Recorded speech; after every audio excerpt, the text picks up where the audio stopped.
বন্ধুরা, তোমরা কেমন আছো? চলো আজকে তোমাদের একটু মিষ্টিমুখ করাই। তো আমি এক বাটি ছোলার ডাল সারা রাত ভিজিয়ে রেখে সেটাকে পরের দিন সকালে বেটে কড়াইতে তেল গরম করে এরকম ছোটো ছোটো বড়া আকারে ভেজে নেব।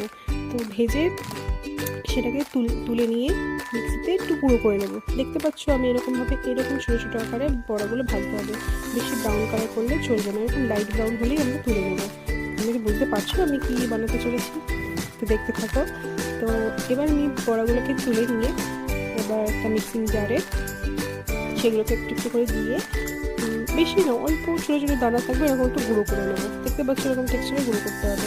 এরপর কড়াইতে এক বাটি চিনি দিয়ে একটু পরিমাণ জল দিয়ে কিছুটা এলাচ গুঁড়ো বা গোটা এলাচও দিতে পারো, একটু কালার দিলাম, ফুড কালার। তারপরে ওই মিশ্রণটা দিয়ে দিলাম। এবার একটু ঘি দিয়ে নাড়াচাড়া করে দেখতে পাচ্ছ কী বানাতে চলেছি। দেখো, তোমাদের জন্য লাড্ডু বানিয়ে ফেললাম। তো তোমরা বলো কেমন হয়েছে।